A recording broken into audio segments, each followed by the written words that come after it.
Alright then, sports fans. So this is just a really quick demo, since I've got a new tripod, which you're watching on. New microphone, you might be able to hear it a bit better. Total of £18 from Amazon was spent on this high quality production. So, last round coming up. Just getting ready to go, basically. There's a practice day on Saturday, and this is why I'm preparing this machine. That one just needs, I don't know if you can see that one, but that one's the pink one. It just needs the bodywork putting back on. This one, however, needs pretty much a full service. So, oil filter's just been done, just drop the oil out of it. So, it'll have fresh oil filter. But this is literally coming along as a spare bike / test bike, because I don't know if you can see, but in front here we've got our plastic front end, which sounds really strong when you say plastic, compared to this lovely cast aluminium member. The only issue with this is, with it being cast, it's so brittle, so you take any sort of impact, it breaks. So I'm hoping with the plastic, it's an engineering plastic, it's ASA. It's not the best of things, but eventually I might do it out of carbon fibre nylon. In fact, this will be getting done out of carbon fibre ASA. I'm hoping with the plastic gives a little bit of flex, like only a smidge, but will deal with the impact so it's not as brittle. The only issue is I can't make these long enough because the printer I have doesn't go past 256mm, so I have to split this section into two. I do also have the aluminium uprights for the front, which I can print, and I will be doing. So for the test day on the Saturday, we're hoping to have the plastic front end together, which will have aluminium supports throughout it, but they're just aluminium flat bar. And the intakes. The intakes are, bear with me 1 second, these bad boys. However, they'll be getting done out of ASA as well, because these are just out of a very cheap and basic plastic called PLA. Now, PLA melts quite low temperature wise, and it just isn't suitable for the application I want. ASA melts at 100, or it doesn't melt, it starts turning soft at 100, which shouldn't ever occur on these, because 100 degrees I'd be boiling a lot other things than plastic, more like my bollocks. So yeah, 2 filters rather than the standard one. But yeah, so they both have the same inlet diameter as one of these. So whatever volume or surface area you get through that, which is a 63mm internal diameter, or it might be an external on that. These are both 63mm internal diameter, so each cylinder is getting one of those filters technically. They are a touch shorter, they're about an inch shorter, but that's just to fit them under the bodywork. They are O-ring sealed, but I will be sealing them on with gasket, instant gasket, due to the stock airbox is supposedly sealed with O-rings as well, but that leaks like a prick. You constantly have dirt in your intakes, which obviously ruins the cylinders.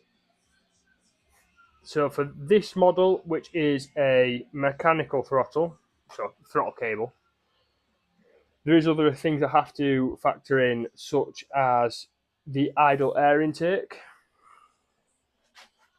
which is, you can find it, this bad boy. Now, this has 2 pipes running to it from the throttle body, which takes your air at idle.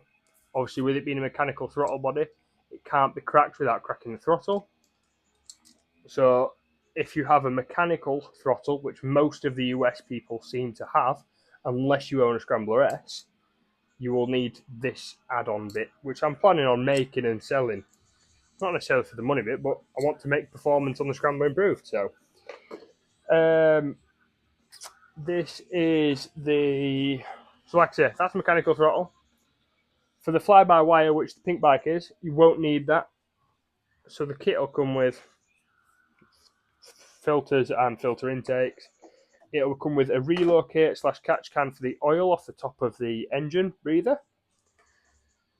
and some form of ECU holder and air temperature sensor holder, because they are the same no matter what. You always have one of those.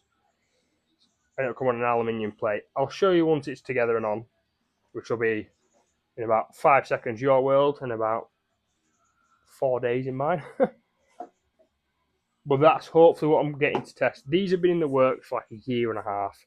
I just keep procrastinating / do not want to test them on a live race, because if I detonate an engine on a live race, it fucks my championship up. So for a test day, brilliant. That's why I'm hoping to get them done. If this test day wasn't on the Saturday, I would have been doing it on a practice day later on, or just round the field somewhere that I could find, something of the like. I've shown these to a couple of people and said the issue they think is, oh, they'll get dirty. However, I've produced a screen that's going to come up here and block the dirt in a way. I mean, this is supposedly quite a sealed thing and it gets a lot of dirt to it. But that's why you have a filter at the end of the day. These will be having some screen around them as well. But you've got to run a filter. There's only so much you can do. I mean, unless I built a full aluminium housing around it, which then you're reducing the benefits of all the airflow you're going to get. So I'm going to test it like this, and if it comes to having to build an aluminium housing around it, then I will. Don't particularly want to. But these will get a bit of rigorous testing and a fair few hours put on them before I even look at selling them. So that's this bike. This one we are having a slight starting issue with. Can't figure it out. It was the same symptom I had at the start of the year, where I swapped the starter motor and it changed. But this starter motor I know is good. Sometimes it works, sometimes it doesn't. So I'm erring on the side of a bad earth / dodgy wiring. So I can put to it really. And I'm running out of things to say now. Yes, TFX suspension should be back for that for Tuesday. I race on the Saturday. When you're watching this, I don't know when it'll be. It may be after the race, I'm not sure.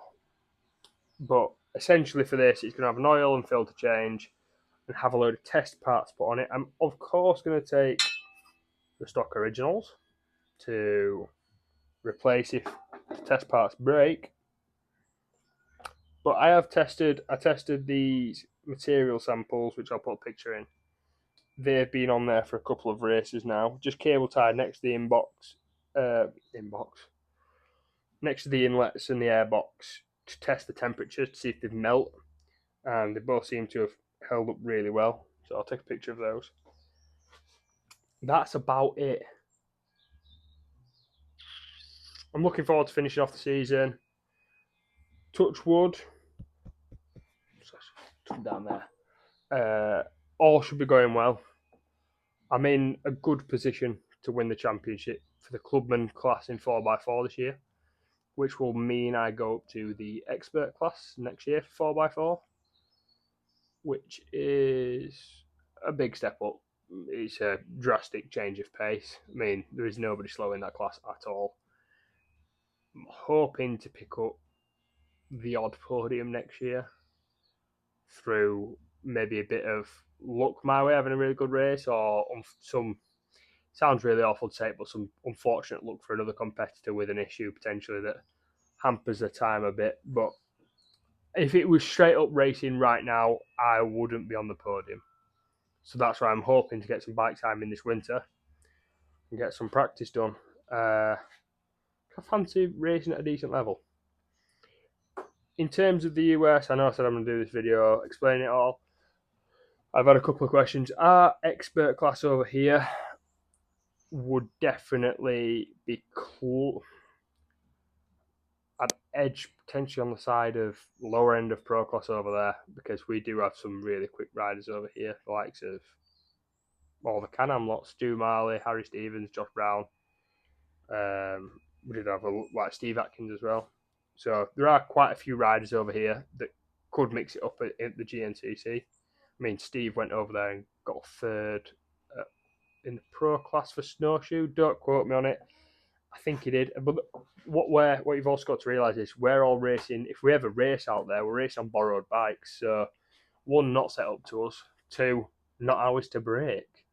I mean, that did come into a lot of riding decisions I made when I did Kenda. It was, you could push that little bit faster, but not your machine to break.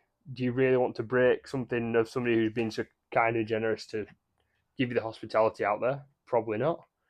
And then on top of that, it's not set up to you. It's not your shocks. It's not your bar setup. It's all the small factors that really contribute. And you think, even if you took a stab at 5 seconds a lap, 5 seconds a lap's a lot. I mean,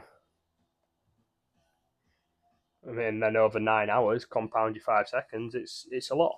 Yeah, but that will get explained in another video. I'm not sure if I'm even putting this out. This is really just to test the microphone and the tripod. So I hope it works. But if it does, this is what you'll be expecting in the future. A bit more entertaining to watch. We'll also probably lower the music down / turn the music off in future videos. I only have it on because I'm in here most of the time, and doing work in the silence is soul destroying. But if you've enjoyed it in any way, if you ever see this anyway, just let me know.